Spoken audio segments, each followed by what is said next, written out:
In a previous lesson, we created our own native functionality, but we haven't been able to call it from the JavaScript side yet. So that's what we're gonna explore in this lesson. So I'm gonna go back into VS Code, and we could call our native functions directly, right? We could import a special module from React Native and just start using our functions.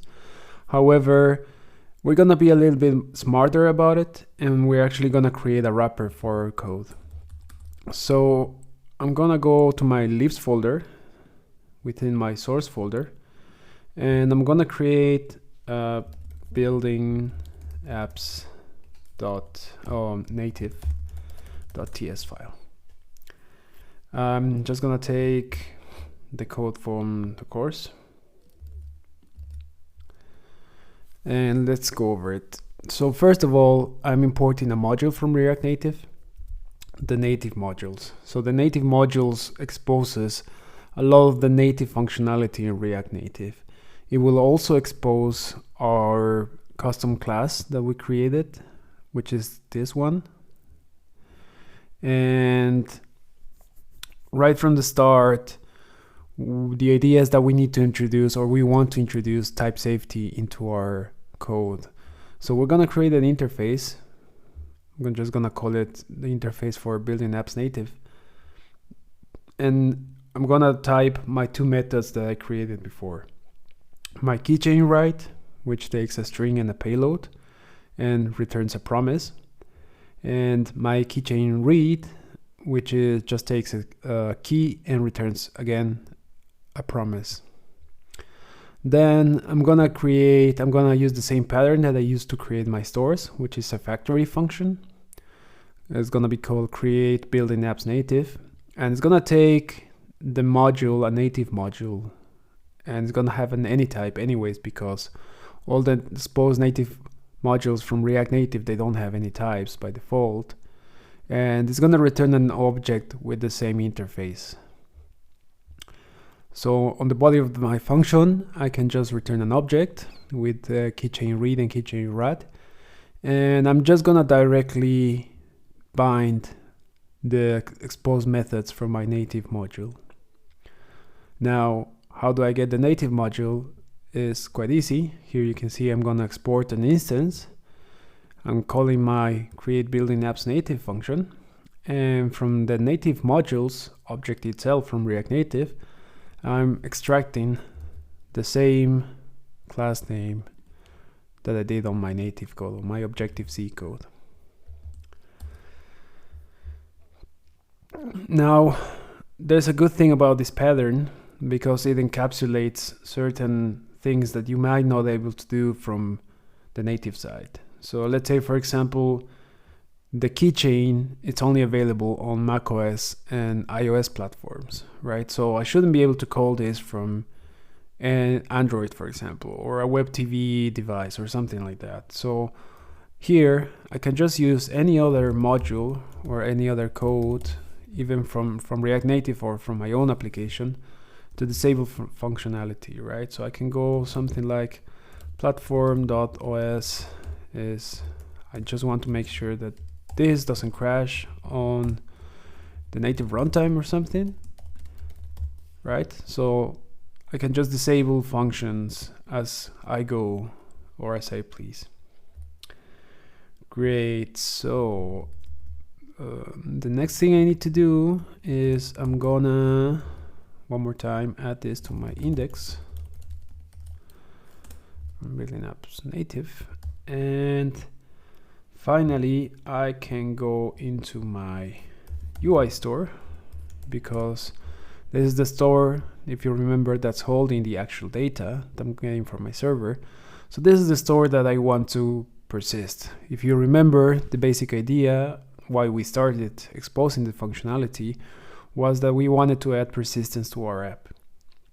So in order to do this, I'm gonna import first of all my instance of the native code that I created, which is the building apps native from my libs directory.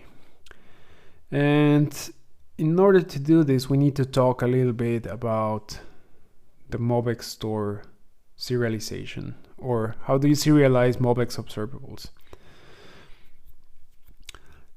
Maybe it would be better if we take a look into the persist function first. So let me just take the code from the course, and I'm gonna create the function out here, right? So this is my persist function. Now it's an async function because the keychain write again is async. So if at some point I wanted to change or chain calls, I should be able to await for this function. But actually, let me just create it inside of here. If I do it here, that works better. Okay, so basically I have a persist function, and inside of this I'm gonna get a plain state. What does this plain state is supposed to be? It's supposed to be the state of my observable of my entire store, but not as observers or observables or this enhanced object, right? Because you cannot serialize those. If you want to serialize, you want to convert everything into simple objects, right? You want to convert them into JavaScript objects, into arrays, into strings, into numbers. So basically that's what I want, a very simple representation of my store. Now the question is, how do I get that? And MobX provides this helper, which is 2JS, right? It takes a MobX object. It could be an observable, it could be a plain object, it could be anything. And it tries to extract all the wrapped values out of it and return simple JavaScript. So I'm gonna pass my store into the 2JS function. And once I have my state, I can just write it into my keychain, right? I'm just gonna name it a state. It's quite simple because I'm using the keychain value from my native code, so I don't have to add any special key to it. And then I'm just gonna convert it to JSON, to a plain JSON string, and I'm gonna write that to the database or to the keychain. Now, the good thing about this, and we will see this in a little bit, is that this 2JS store is recursive. And because it's recursive, it means that if it's registered as an observer, anytime any value of my store, it could be, a nested value, right? It could be a property inside of a book, inside of my store. If that changes, this is gonna get picked up, and therefore the persist function will run again on its own without me having to do anything to detect the changes, right? This is one of the great things about observers. Again, you don't need to worry how they're being updated, when they're being updated. You just need to access them, and as long as you access them, your code will react to any changes. All right, great. So now we have our persist function. We're gonna move to our hydrate function. So I'll just put the same code that's on the lesson. Again, hydrate is an async function, and this time is the reverse operation, right? I'm gonna take from my native module a keychain read. I'm gonna read the same key as before. I have to await it because it's an async operation, and then I'm gonna get a string state. This is some defensive programming, right? The first time we start the application, nothing will be there. So if we try to parse it, it's gonna crash, which is not something we want. So I just check if it exists, then I'm gonna parse it. I'm gonna convert it from JSON into a pure JavaScript object. And then I'm gonna have a plain JavaScript object. We have seen before, anytime that I await any function and I want to modify my MobX state, I have to run it in an action. So run in action. And then from my store, I'm only gonna take the books, right? So I'm gonna walk over from my parse store, the books array, gonna map over them, and then I'm just gonna return plain objects, and I'm gonna put that array that I iterated upon into my store books. This is a little bit cumbersome, but that's what you need to do, because some of the data is in a different format, right? You could put everything in your store as just plain strings, numbers, and everything, and then just generate using computer property, something like date objects, for example, right? That's also doable, right? This is something that you will need to decide in your application if it makes sense or not. Great. So now we have our persist and our hydrate function. We should be able now to connect it to our API store. So basically, whenever I create my UI store, this is gonna run. I'm gonna create the instance, and after I create the instance, what I want to do is I want to call the hydrate function. Once hydrate has done its job, because it's an async function, right?